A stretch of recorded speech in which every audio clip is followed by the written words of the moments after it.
I'll never forget the moment my mother looked me straight in the eye and said, "Your brother is better than you. He takes care of this family. You are nothing." My blood boiled, but instead of shouting, I reached into my bag, pulled out a stack of undeniable bank statements, and slammed them on the table so hard the plates rattled. The room froze, faces turned pale, my parents gasped, their voices trembling. "What money? We've never received a single dollar from you." And that's when the real nightmare began, when the truth about who had been taking my money and why my parents never knew started to unravel. For years I lived in my brother's shadow, dismissed, ignored, and underestimated. But that night, everything changed. My family would finally see who I really was and who my brother really was. What happened after that shock left the entire room speechless. And it will make you question just how far betrayal can go inside a family.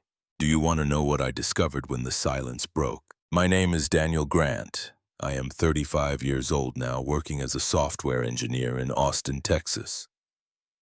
But before I ever sat behind glowing screens and wrote code, I grew up in a small coal mining town in West Virginia. A place where the hills were green, but my world often felt gray. Beckley was the kind of town where everyone knew each other, where neighbors borrowed sugar without asking, and where family pride was worn like a badge. In our family, that badge was always pinned to my younger brother, Michael. As a boy, I loved books, machines, and quiet afternoons spent taking apart an old radio my father had brought home from a flea market. I wasn't the loudest, I wasn't the most charming, but I worked hard in school and I found wonder in circuits and wires, in the way things fit together. Yet in my parents' eyes, those hours hunched over gadgets looked like wasted time. My report cards with steady B's and the occasional A earned me no applause at the dinner table. Instead, their smiles were reserved for Michael. Michael was 4 years younger, but he carried a charisma that seemed to light up every room. He could sing a silly song and make aunts laugh until their cheeks flushed. He could tell a joke at just the right moment and turn even the most serious uncle into an admirer. My mother, Monica, beamed with pride every time Michael so much as raised his hand in class. My father, Gordon, a quiet coal miner with calloused hands and a weary back, would come home covered in soot but still find the strength to say, "That's my boy," whenever Michael brought home a ribbon or medal. I remember one Christmas as clearly as if it happened yesterday. Snow clung to the windows and the whole family gathered in the living room, exchanging gifts beside a tree decorated with paper stars. I had worked for weeks on a small lamp I built from spare parts, soldering the wires, carefully painting the base blue because I knew it was Mom's favorite color. With trembling hands, I offered it to her, my heart pounding with the hope that this time, just this once, she would look at me with pride. She took it, glanced at it briefly, and set it aside. "Daniel," she sighed, "you should spend more time playing with your brother instead of messing with useless things." Her words cut deeper than any blade. In that very moment, Michael, with his perfect timing, burst into a cheerful rendition of Jingle Bells. The family erupted in claps and cheers, their eyes shining with joy. My gift sat on the coffee table, ignored. I swallowed my tears, forcing a smile as if it didn't matter. But deep inside, a wound opened that night, a wound that would keep bleeding silently for years. This wasn't an isolated moment. It became a pattern. At family gatherings, relatives leaned toward Michael, asking about his latest soccer game or school performance. I sat quietly invisible, waiting for someone to ask me about my projects, about the books I loved, about the small things I was building in the garage. The questions never came. When my father did speak to me, it was often a comparison. "You need to learn from your brother. See how lively he is. That's the kind of spirit that gets you somewhere in life." It wasn't that I hated Michael. I loved him as my little brother. I chased him around the yard, helped him with homework when he was stuck, and defended him when older kids teased him.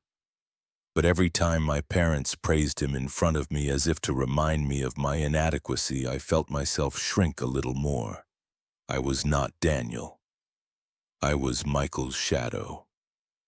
The walls of our modest home echoed with unspoken comparisons.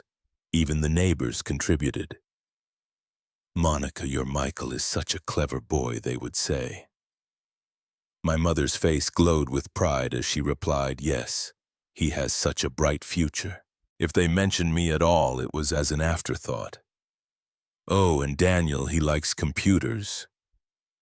By the time I was 12, I had learned to hide my excitement. When I fixed the old toaster, I kept the triumph to myself.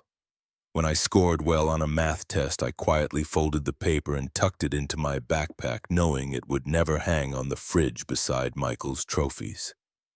The imbalance wasn't just about attention, it was about worth. And in those years, I began to wonder if my worth existed at all. The cruelest moment came one evening after dinner. I had brought home a science project from school, a small model car that ran on a simple battery circuit. Proudly, I showed it to my father.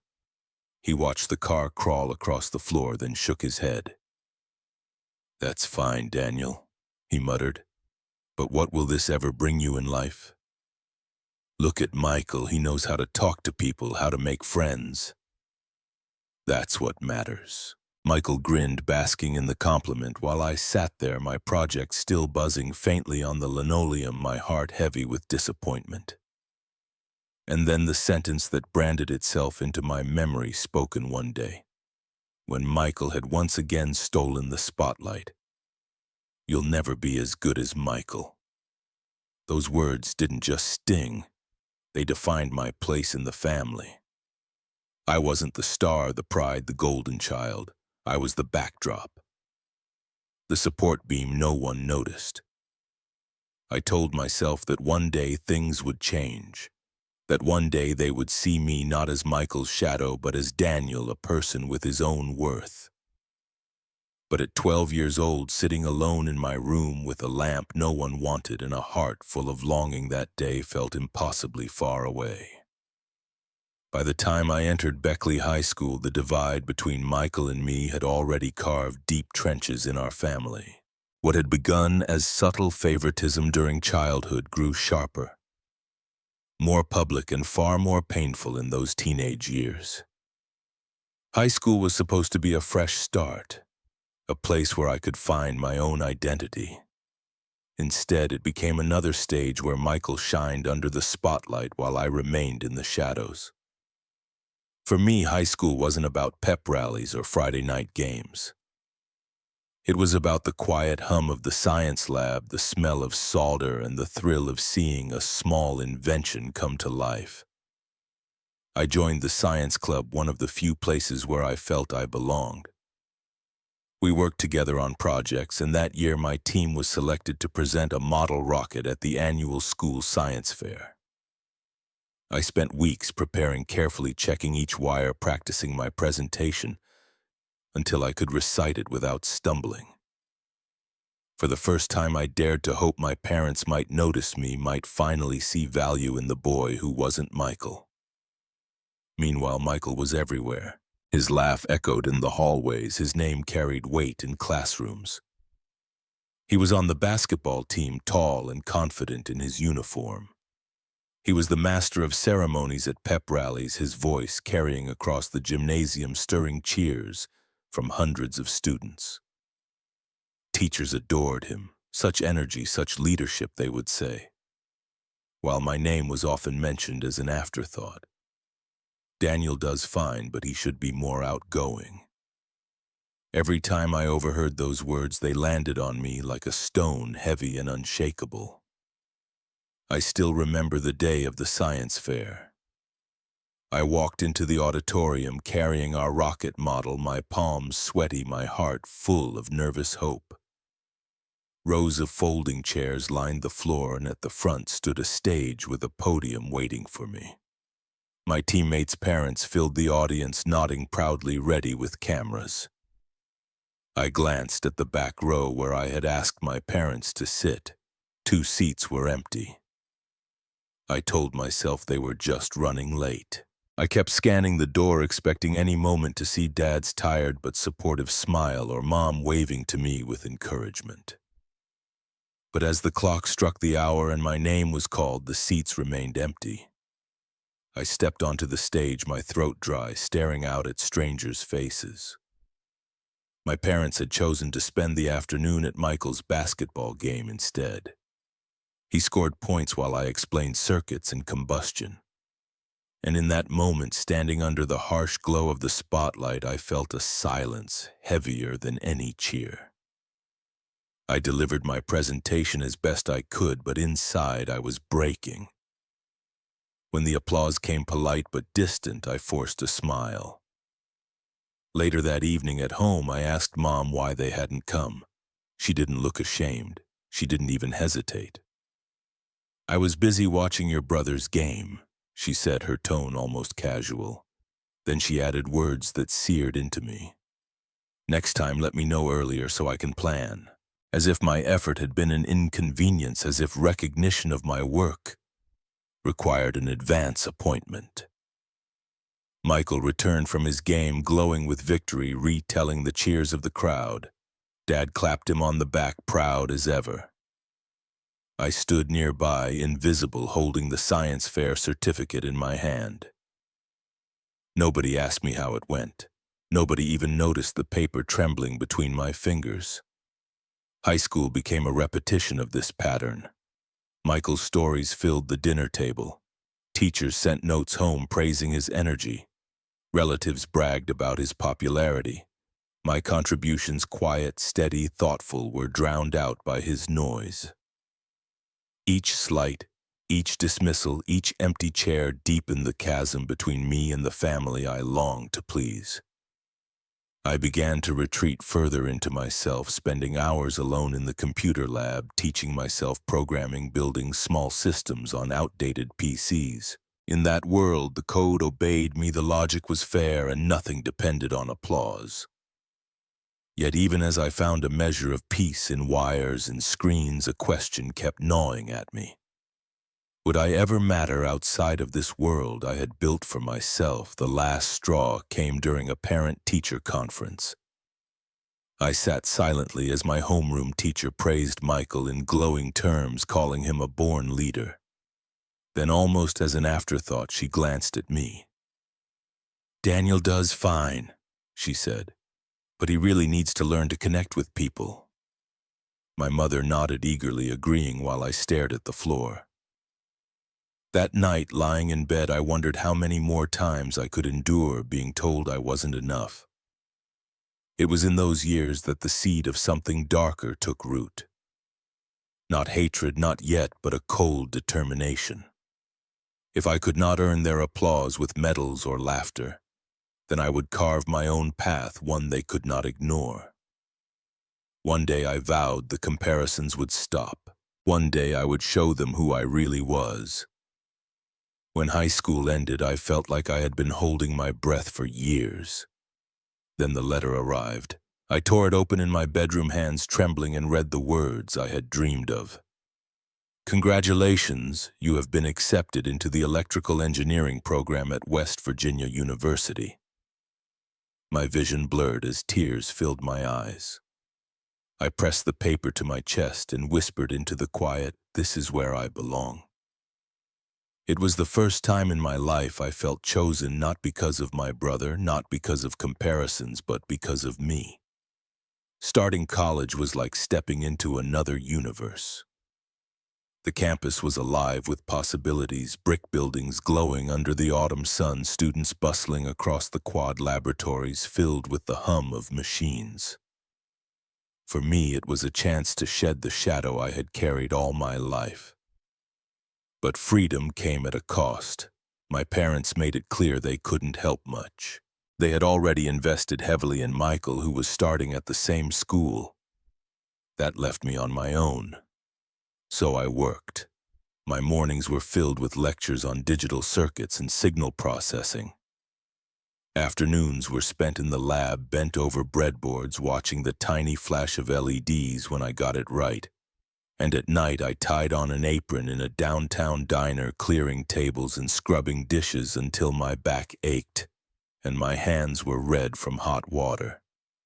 The smell of grease and coffee clung to me even after a shower. While other students partied, I counted tips to buy secondhand textbooks and instant noodles. In those nights, exhaustion was my closest companion, but so was determination. Every paycheck, every circuit I built, every problem I solved brought me closer to a future that was mine alone. I told myself I was building something Michael couldn't take from me. But Michael was never far away. He started college with me, enrolling in general studies. For a year, he strolled across campus surrounded by admirers, throwing parties in his dorm while I studied under flickering fluorescent lights. Then almost casually, he dropped out. "College is a waste of time," he told anyone who would listen. "I've got bigger plans. I'm starting a business." Our parents didn't scold him. They praised him. "Michael is bold," Mom bragged to neighbors. "He dares to dream big." Dad nodded, saying, "That's the kind of spirit that leads to success." I overheard these words over the phone one evening while I sat in the library, my fingers numb from typing code. My chest tightened with a familiar ache. The contrast was unbearable when I shared that I had secured a small internship at a local tech company, something that felt monumental to me. Mom's response was flat. "That's good, Daniel. Keep being independent. No pride, no excitement, just a reminder that I was on my own." I remember one evening in particular. After a grueling double shift, I called home and asked Mom for a little help buying a required textbook. She sighed heavily. "Things are tight, Daniel. We just sent money to Michael for his business." I hung up before my voice cracked. That night, sitting on the edge of my narrow dorm bed, I stared at the peeling paint and clutched the crumpled syllabus in my hands. The unfairness burned deeper than hunger ever could. Meanwhile, Michael flaunted his so-called success. He rolled into town driving a used car polished to a shine, posting pictures with captions like, "Big risks, big rewards." No one asked where the money came from. They just believed. They always believed him. And still, I loved him. He was my brother. But my love was being strained by every sacrifice I made that went unseen, every opportunity he squandered yet was praised for. I told myself I would endure, that this was my test, my path.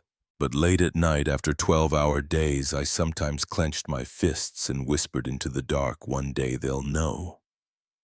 One day they'll see." And then in the middle of sophomore year, Michael called me with a new request. His business idea wasn't working, he said. He needed help again. My heart pounded as I listened, torn between duty and anger. In that moment, I realized this wasn't just about survival anymore. It was about justice. Daniel's college years quickly turned into a test of endurance, not just in the lecture halls, but in the quiet corners of his heart. While he spent long nights poring over electrical engineering textbooks and working shifts at the diner, news from back home always seemed to sting. His parents, Gordon and Monica, who had once counted every penny to keep the lights on, suddenly found the generosity to fund Michael's latest venture. They drained savings to back his so-called business, proudly calling it an investment in the future. For Daniel, who had begged for just a few dollars to buy a second-hand physics manual, the contrast was brutal. He worked double shifts washing dishes so his grades would not slip, while Michael announced his big dreams at the family table and was met with applause. Daniel remembered one call vividly. Exhausted after a day that started with early lab work and ended past midnight at the restaurant, he dialed his mother, hoping for just a small lifeline. "Mom," he said gently, "I just needed $150 for a book. It's required for my course." Her sigh crackled down the line, sharp as broken glass. "Things are tight, Daniel. We just sent money to Michael. He dares to dream big. You just play safe." The words hung in the air long after the call ended, pressing on Daniel's chest like a weight he could not shake. He placed the phone down on his desk, staring at the glow of his battered laptop, wondering how much longer he could carry the burden alone. Around town, Monica made no secret of her pride. Neighbors heard her praise Michael as the bold son, the one with vision. She boasted about his ideas for tech startups, never mentioning that he had dropped out of college or that bills were piling up under his name. Daniel, meanwhile, was barely an afterthought. When he landed a competitive internship at a small engineering firm, his heart swelled with hope. He called home to share the news, expecting excitement. Monica's response was flat, almost dismissive. "That's good, Daniel. Keep being independent. No joy, no pride, just a reminder that his quiet efforts could never compete with his brother's sparkle." The imbalance became impossible to ignore. At a neighbor's barbecue, Daniel overheard his mother's laughter as she told the crowd, "Michael's a real go-getter. He's not afraid to take risks." The neighbors nodded, impressed, their admiration only deepening Daniel's quiet humiliation. He stood in the shadows, paper plate in hand, listening as though invisible. All the while, he was the one grinding through 14-hour days, keeping his head down, dreaming of the day when he could finally step out of Michael's shadow. But that dream came with a price. His bank account dwindled and nights of ramen noodles became the norm. Yet Daniel refused to complain. He told himself that the struggle was proof of his resilience, that one day the truth would come out. Still, each time his parents' savings went to prop up Michael's doomed schemes, a quiet anger took root.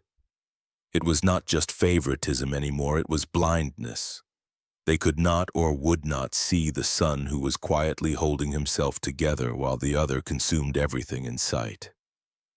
One evening, Daniel returned from work to find an envelope slipped under his dorm door. It was a notice about overdue tuition fees. His stomach dropped.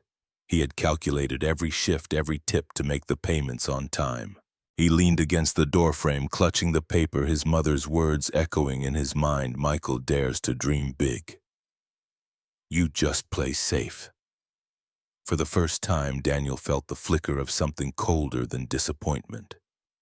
It was resolve edged with revenge. If no one would stand up for him, then he would stand for himself, and one day the truth would burn brighter than any of Michael's borrowed dreams. As he folded the paper and slipped it into his bag, Daniel whispered to himself, "This isn't the end. Not by a long shot." And somewhere deep inside he knew that the battle for recognition and for justice had only just begun. Austin was a world apart from Beckley, and stepping into that city felt like crossing a threshold Daniel had dreamed of his entire life. Gone were the coal-stained streets of his childhood, replaced with gleaming towers of glass and steel, humming with the energy of technology and ambition. Daniel, freshly graduated, had secured a position as a software engineer, the kind of job that paid respectably and gave him the tools to build a life of his own. In the quiet of his modest one-bedroom apartment, surrounded by second-hand furniture and the constant hum of the city, he finally whispered the words he had once doubted he would ever say, "This is where I belong." Yet freedom came at a cost. Just as Daniel was beginning to find his footing, his father, Gordon, was forced into early retirement. Years of inhaling coal dust had ravaged his lungs, and the doctors warned him against any more heavy labor. His mother, Monica, cut her work hours down, struggling to balance the bills with Gordon's medication and the sudden loss of income. The news hit Daniel like a stone to the chest. For years he had carried resentment for the way his parents seemed blind to his sacrifices, but they were still his parents. Whatever bitterness he harbored was quickly overshadowed by the instinct to protect. Late one night, staring at his glowing computer screen after a long day at the office, Daniel made his decision. He would send money home enough to keep them comfortable, even if it meant tightening the belt on his own life in Austin. $2,500. That was the figure he settled on. Every month without fail, that sum would leave his account. It wasn't easy. Rent ate a chunk of his salary, student loans drained another portion, and groceries left little room for indulgence. But Daniel adapted. He skipped outings with coworkers, cooked the same simple meals of rice and beans week after week, and walked past store windows without a second glance. His colleagues bought new cars and dined at trendy restaurants. Daniel patched his old laptop and took the bus. Each sacrifice was a silent promise: I'll take care of them no matter what. The phone calls became a ritual. Daniel would sit at his small kitchen table, headset balanced between ear and shoulder, listening to Monica's voice as she detailed the rising costs of utilities, the repairs the house needed, the medication Gordon couldn't go without. Daniel always answered the same way: "Don't worry, Mom, I've got it covered." What he never said aloud was how much he had cut from his own life to keep that promise. Nights he returned from the office exhausted, he would open his bank app, watch the outgoing transfers, and feel both in a creeping sense of invisibility. He wanted them to be secure, but he longed for them to acknowledge even once what it cost him. The real strain came when he realized Michael still lived at home, still basking in the glow of his parents' admiration. The younger brother had no stable job, no clear direction yet. Daniel often heard his mother's praises through the phone. "Michael's always coming up with new ideas," she said one evening, her voice warm.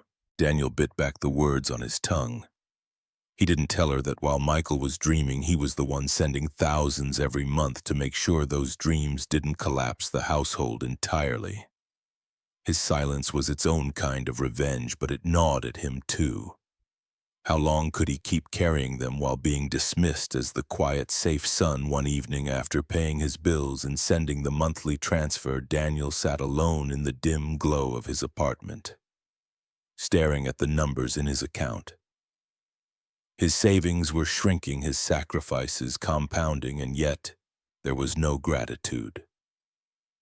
Only the quiet hum of the refrigerator filled the room. He clenched his fists and whispered again, as if to fortify himself, "I'll take care of them no matter what." But behind the words lingered a bitter edge. What if they never saw the truth? As he closed his laptop that night, a thought surfaced that he couldn't shake. Trusting Michael to be the middleman in handling the money seemed convenient now, but what if that trust was misplaced? Daniel shoved the thought aside, but it lingered in the corners of his mind, waiting for the day it would erupt into a revelation that would silence the whole family. Daniel had convinced himself that sending money directly each month was the right thing to do, but the process was never smooth.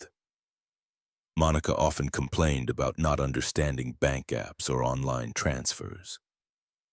"It's too complicated, Daniel," she said one evening over the phone. Her voice carried that familiar impatience, the same tone she used when dismissing his small victories. He wanted to argue, to tell her it was simple, but instead, he swallowed his frustration. That was when Michael stepped in. "Don't worry, big bro, I'll take care of it," he said, his tone brimming with enthusiasm. It seemed like the perfect solution. Daniel would transfer the money to Michael, and Michael would hand it to their parents in cash. Convenient. Trustworthy. Or so Daniel thought. At first, everything appeared fine. Daniel wired the transfers $2,500 each month, sometimes more when Monica mentioned an unexpected expense. Michael always confirmed with a quick text or a cheerful call. "Got it. Don't worry, they're in good hands."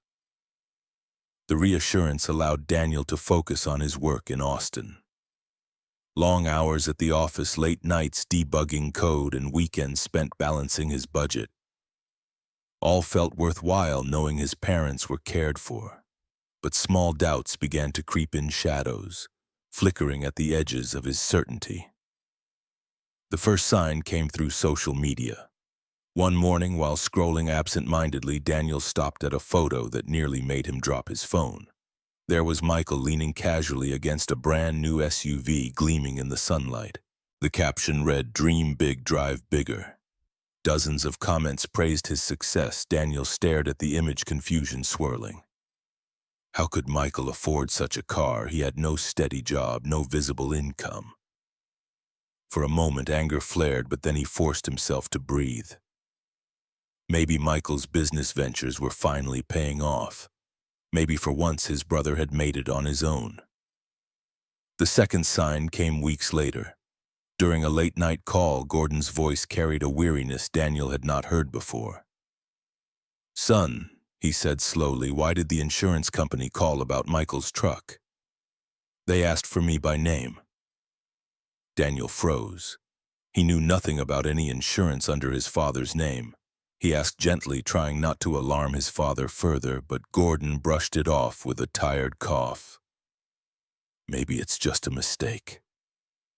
But Daniel's gut told him otherwise. The thought of Michael putting the truck under their father's identity to save money gnawed at him. He imagined the weight of debt piling onto Gordon's fragile shoulders. The credit scores, the unpaid bills, all for Michael's recklessness. The more Daniel tried to ignore it, the clearer the signs became. Michael's flashy posts multiplied dinners at expensive steakhouses, drinks with investors, weekends at lakeside resorts. Meanwhile, Monica continued to gush about her younger son. "Michael's always working on something big," she said with pride. "He's the one daring enough to take risks." Daniel clenched his jaw, listening in silence.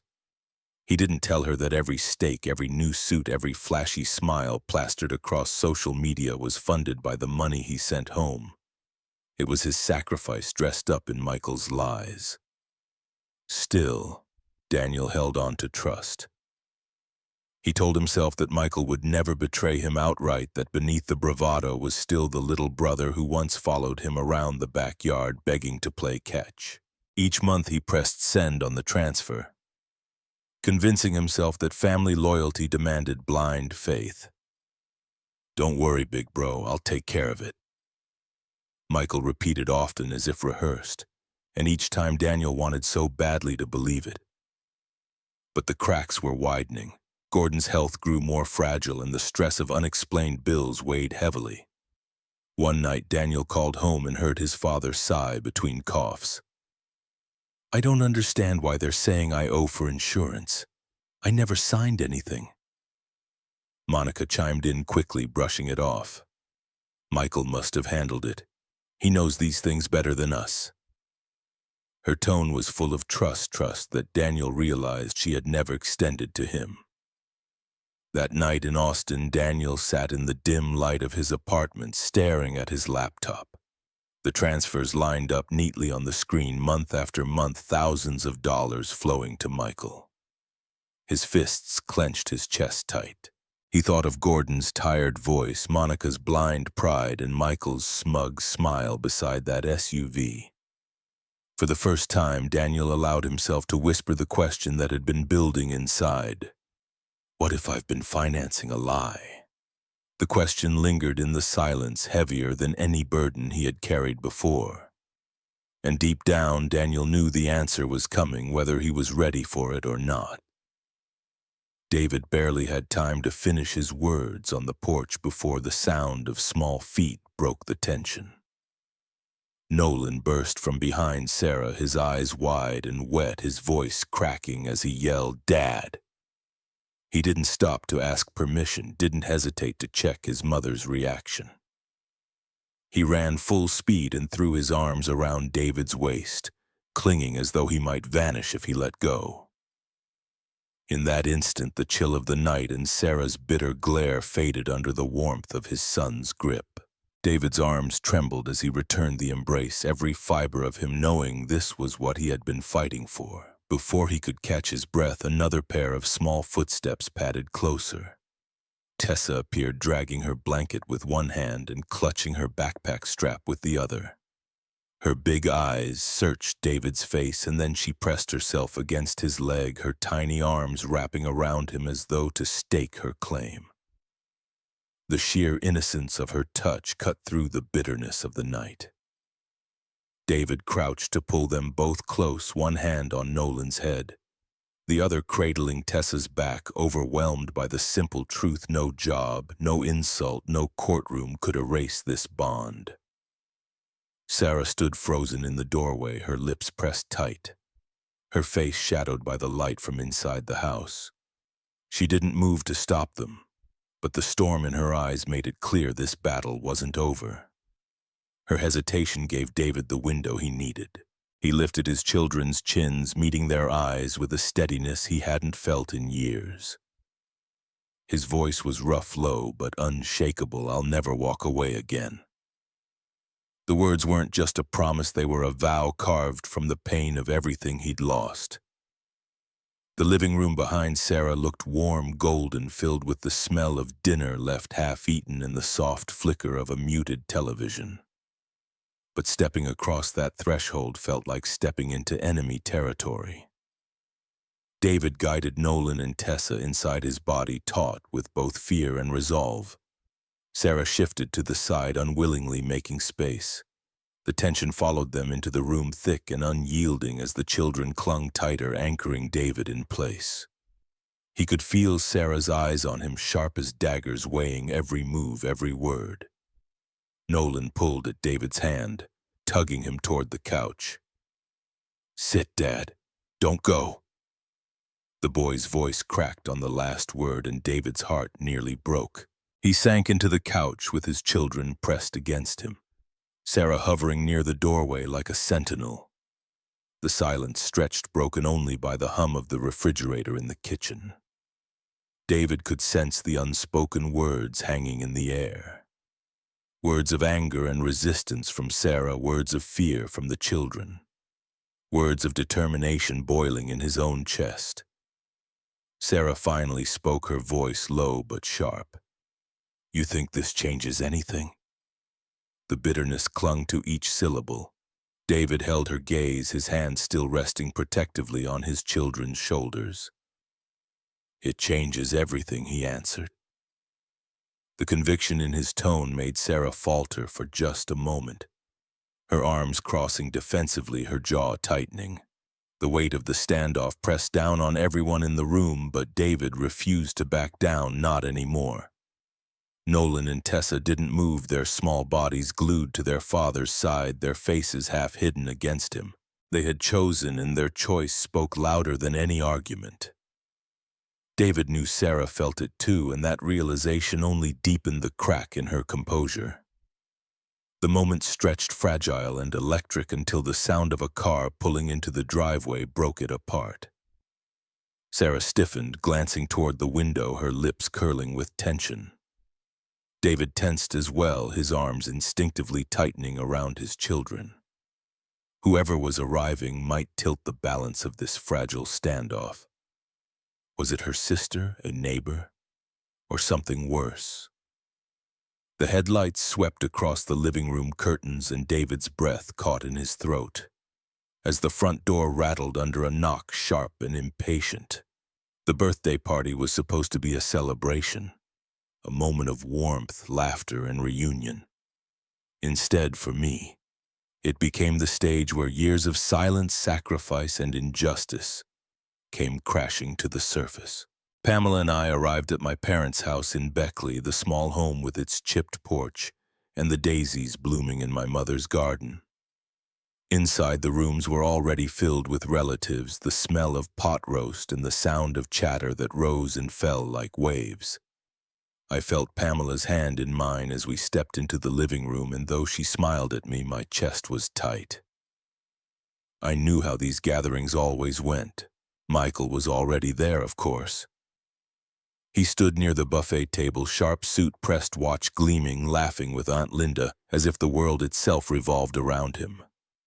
My mother hovered nearby, her eyes softening every time she looked his way. I sat quietly, Pamela at my side, while the noise of praise around Michael swelled. When Aunt Linda handed my mother a carefully wrapped gift and exclaimed, "Monica, you raised a fine young man. Michael even paid for your new roof," the words hit me like a punch in the chest. I froze. That roof, wasn't it part of the expenses I had been covering with my transfers? My hand tightened around my glass of water. Pamela shot me a glance, her brow furrowing. I shook my head slightly, but my heart hammered against my ribs. Then my mother turned, and in front of everyone she smiled at Michael before looking at me with a sigh. "Daniel, you should learn from your brother. He takes care of us. You only think of yourself." The room chuckled, lightly nods of agreement echoing as if her words were truth carved in stone. My ears burned, shame crawling up my neck, but underneath it was something fiercer, years of quiet sacrifice now twisted into ridicule. Pamela gripped my hand under the table, whispering, "Don't let them do this to you." And in that moment, something inside me broke. I rose abruptly, the chair scraping hard against the floor. Conversations cut off mid-sentence. Every eye turned to me. I pulled my phone from my pocket, my hand steady, though my voice trembled with fury. "If Michael is the one supporting you, then from now on let him pay for everything. Because I'm done sending money." Gasps spread through the room. My father's coughing stopped short. My mother's eyes widened. "What money, Daniel? Stop this nonsense. You never received a single dollar from me." The words shattered whatever was left of my strength. I unlocked my phone, opened the banking app, and scrolled to the long list of monthly transfers. $2,500, sometimes $2,700, sometimes $3,000. Each one marked clearly with a note for parents. I slammed the phone down on the table, the screen glowing for everyone to see. "Here, every month for 2 years, sent straight to Michael. You want to tell me again that I never cared?" The silence was suffocating. The cheerful chatter vanished as if it had never existed. My mother leaned forward, her hands trembling as she stared at the numbers on the screen. My father's pale face turned toward Michael, his voice hoarse. "Son, what's this about?" Michael's smile faltered. He adjusted his tie, cleared his throat, but no words came. The relatives shifted uncomfortably, Aunt Linda's mouth hanging open, her praise for Michael choking in her throat. Pamela rose beside me, her voice calm but cutting through the tension. "Daniel has sacrificed working day and night in Austin, living frugally so he could send this money home. He didn't boast, but I think tonight the truth needs to be told." The room seemed frozen in time, the cake untouched, the decorations absurd against the heavy air. My mother finally turned her gaze from the glowing screen to Michael, her voice cracking. "Michael, you told me this was from you." Michael swallowed, hard color draining from his face. I stared at him, my jaw tight, waiting. I had trusted him with everything, and now, under the weight of silence, I could see the lies unraveling. The birthday candles flickered in the tense air, waiting to be lit. Yet no one moved. I could feel Pamela's hand steadying me, but my heart was braced. Whatever came next, it would not be simple denial. It would be confession or destruction. And I wasn't sure which one I wanted more. The room still hadn't recovered from the shock of seeing the bank statements glowing on my phone screen. My mother sat frozen, her hands trembling, while my father's hollow cough echoed in the tense silence. Pamela stood firmly beside me, her voice having already cut through the denial that hung in the air. The relatives, once full of chatter, now sat in uneasy silence, their eyes darting between me and Michael. The weight of truth pressed down on all of us, and no one dared to move first. Finally, all eyes turned to Michael. His face, once glowing with confidence, was pale and damp with sweat.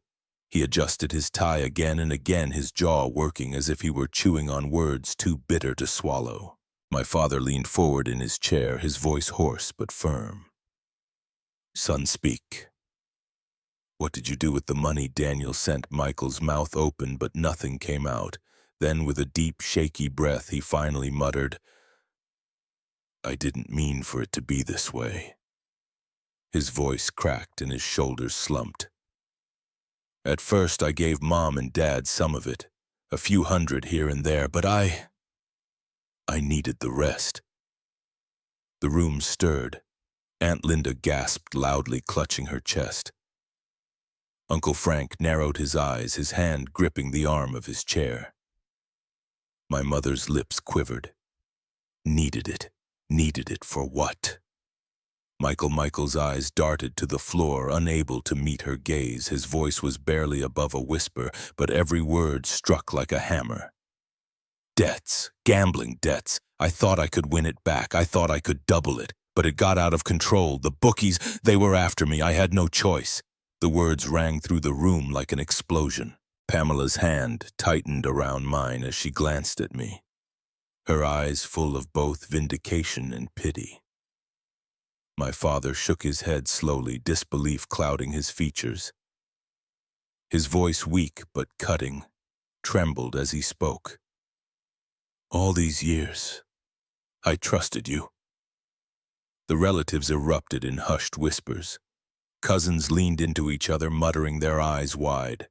Aunt Linda, once Michael's loudest supporter, sat back in stunned silence, unable to defend him.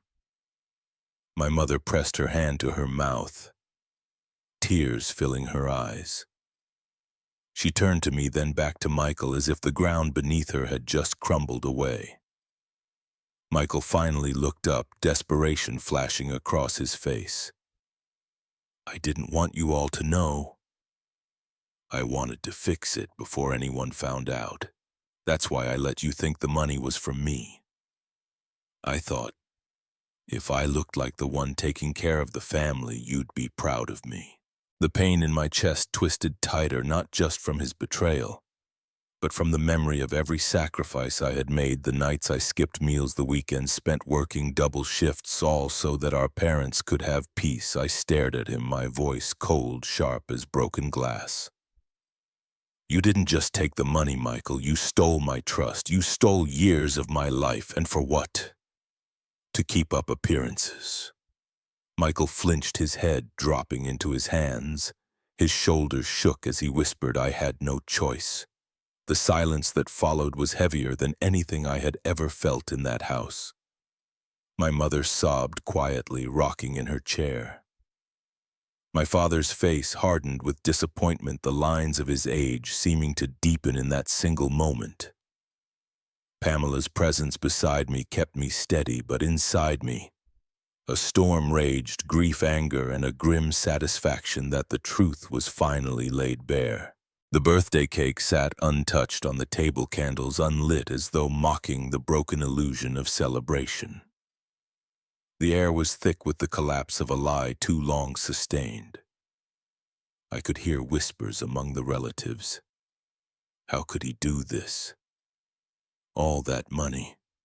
Poor Daniel. But I said nothing more. Not yet. Because though Michael's betrayal had finally been exposed, I knew this was only the beginning of the reckoning. And deep down, I also knew one thing: once the truth begins to unravel, it doesn't stop. The silence after Michael's confession clung to the walls like a heavy fog. The birthday candles remained unlit, their wax untouched, while relatives slowly gathered their coats and purses, murmuring among themselves as they made their way out. The party that was supposed to honor my mother's 65th year had collapsed into a reckoning, and now only family remained: me, Michael, my parents, and Pamela. The air was thick with grief, shame, and the faint echo of betrayal still burning. I stood tall, my voice steady though my chest ached. This ends tonight, I said, my gaze sweeping across the room. My mother lifted her tear-streaked face. My father's hands gripped his chair as though anchoring himself to something solid. Michael sat slumped, staring at the floor like a child caught stealing, but I knew pity had no place anymore. From now on, I continued, things will be different. No more comparisons, no more lies about who provides what. If I give money, I want receipts, I want proof. And Michael, I turned toward him, if you truly care for this family, you'll start contributing for real. No more excuses. Michael shifted uncomfortably. his mouth opening to protest, but I cut him off with a hand. Don't tell me you can't. Don't tell me you'll try. You've had chance after chance. Either step up or step out of the way. Pamela's presence at my side strengthened my resolve. I could see my parents trembling, not just from the revelation, but from the boundaries I now laid before them. Boundaries they had never thought their quiet, dutiful son would dare to draw. My father whispered hoarsely, "Daniel, we didn't see. We thought." His voice broke, his eyes wet with regret. "You thought wrong." I answered my words, cutting, but not cruel.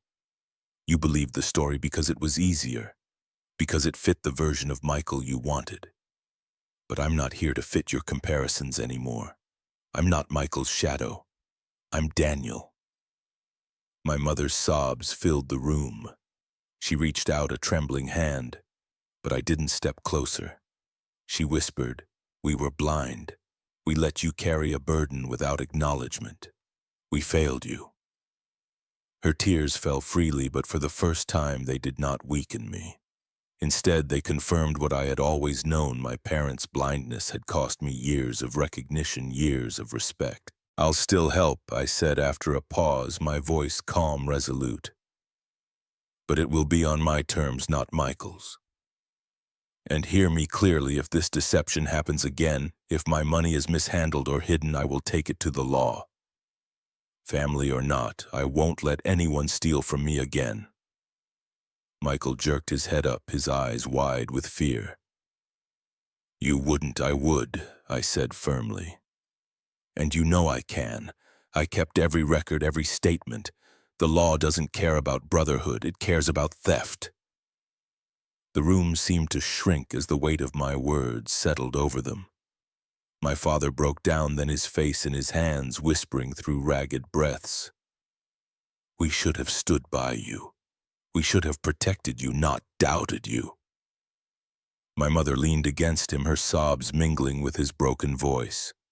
For the first time in my life, I saw them not as pillars of authority, but as flawed, remorseful humans. Yet the satisfaction was bittersweet. I had drawn the line, claimed my identity, and demanded respect, but the family I longed for might never exist as I once imagined. Still, I felt taller, stronger. Pamela squeezed my hand, her whisper almost lost in the stillness. "This is the beginning, Daniel, not the end." I looked at Michael, his face, pale lips pressed into a thin line. He muttered, "I'll fix it. I'll pay it back." But the words rang hollow, a promise too late and too weak. The night ended with the candles blown out before they were ever lit, the guests long gone, and the four of us left in the ruins of what was meant to be a celebration. As I stepped out into the cool Beckley night with Pamela beside me, I knew this confrontation was not just about money. It was about reclaiming my place, my name, my worth. And though I had spoken my truth, a part of me sensed that Michael's shadow had not vanished completely. Something darker lingered, waiting to surface. Daniel thought he had drawn the final line at his mother's birthday party, but the months that followed proved the story was far from over. After years of silence and bitterness, he finally took control of his own narrative. The first step was opening a joint bank account directly under his parents' names. No more middlemen, no more trusting Michael with what he didn't deserve. Daniel sat in front of his laptop in Austin, walking his mother step by step through the banking app over a video call. She fumbled with the buttons, sighed that it was too complicated, but Daniel held steady. For the first time, the money he earned with sweat and sleepless nights went straight to the people he meant it for. Months passed, and Daniel settled into a rhythm. Each deposit was followed by a short call where his mother confirmed, sometimes even showing him receipts for groceries or medicine. Those conversations felt different now. No longer burdened with comparison, his mother asked about his projects, about the people he worked with, about Pamela. Her questions felt awkward at first, as if she was trying on shoes that didn't fit. But over time they grew natural. His father, though his lungs were weaker than ever, started speaking up on calls, his voice rasping but proud. "I heard you led a team at work, Daniel." "That's impressive." Each word was a balm against years of silence. Michael, meanwhile, stumbled down the path of consequence. One afternoon, Daniel's phone buzzed with a message from his brother. "They turned me down again." When Daniel called, Michael admitted through broken words that he had been rejected from a steady job at a dealership because of his ruined credit history. The unpaid debts, the gambling records, the insurance mess under their father's name, it all had come back to bite him. Michael's once boastful tone was gone, replaced by a tremor of shame. Daniel sat in silence, torn between anger and compassion. Finally, he said, "Then start small. Honest work. That's the only way forward." Michael didn't argue, just whispered, "I'll try." 1 year after the party, the changes were undeniable. Daniel's parents no longer bragged about Michael to neighbors. Instead, his mother spoke with pride about her eldest son, the engineer in Austin. His father, who once barely acknowledged his efforts, picked up the phone one evening after dinner. His breath was labored, but his voice carried a strength Daniel had never heard before. "I'm proud of you, son." Daniel froze, the words hanging in the air like a gift he had waited his whole life to unwrap. Tears welled in his eyes as he whispered back, "Thank you, Dad."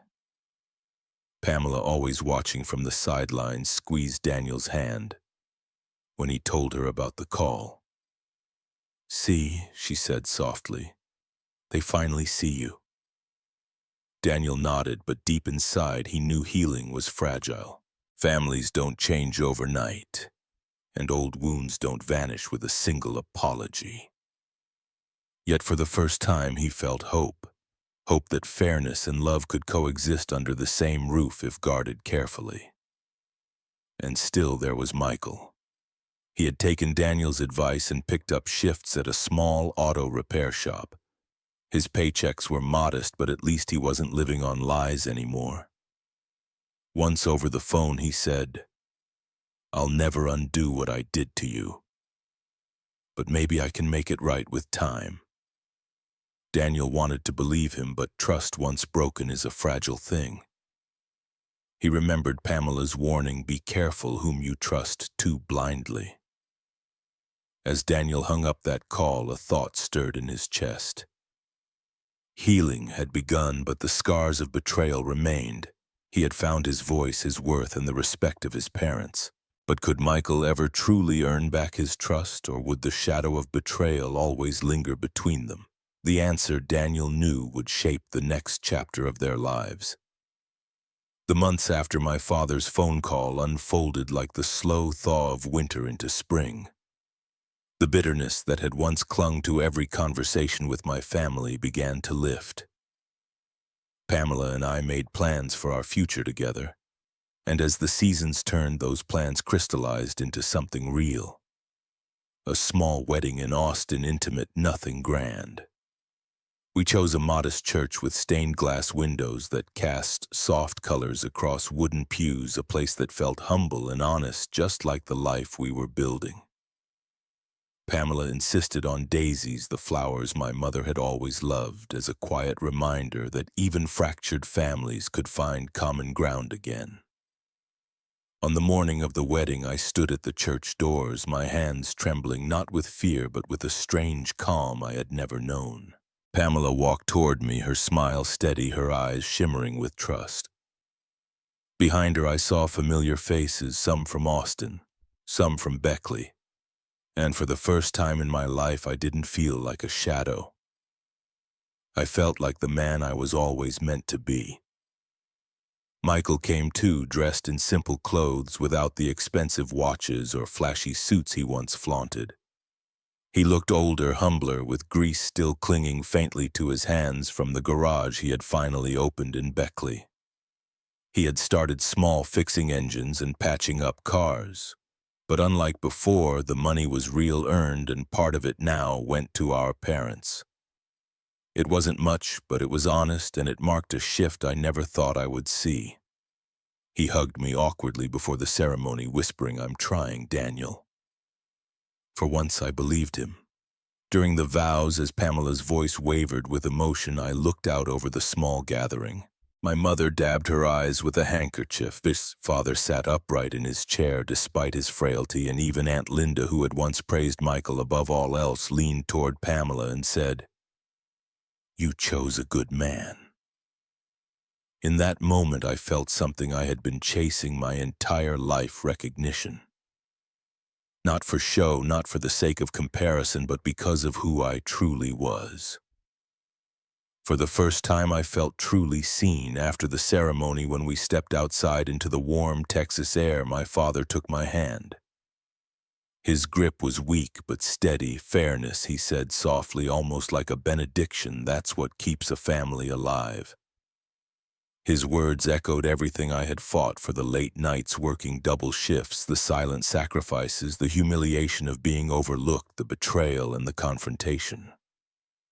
All of it had led to this simple truth: love without fairness isn't love at all. As the evening drew on, laughter replaced the silence that had once divided us. Pamela danced with my mother. Michael helped my father into a chair under the shade, and I watched the people I loved moving, laughing, and at last living honestly together. For years I had dreamed of revenge, of proving my worth through confrontation. But standing there, I realized that true revenge was not bitterness, but balance. I had carved out my place, demanded fairness, and finally it was given.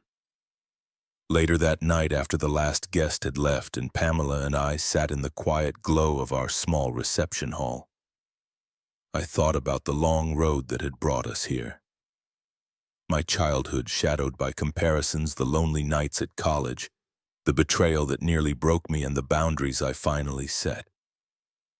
All of it had been necessary to arrive at this moment. Justice wasn't loud or violent, it was steady, patient, and at last visible. As I leaned back, watching Pamela's tired but joyful smile, one thought pressed into my heart: families can survive wounds, even deep ones, if fairness is restored. And maybe, just maybe, this was the beginning of something new, not just for me, but for all of us. When I look back on everything, from the nights I was overlooked as a boy to the moment I laid those bank statements on the table, I realized this wasn't just about money. It was about dignity, fairness, and finally being seen for who I am. My family learned the hard way that favoritism destroys love, but fairness can rebuild it. If this story moved you, I invite you to subscribe to the channel and share your thoughts below. Your voice matters because so many of us carry stories of unfairness within our own families. Do you believe families can truly heal after betrayal? Or do some scars never fade? I'd love to hear what you think.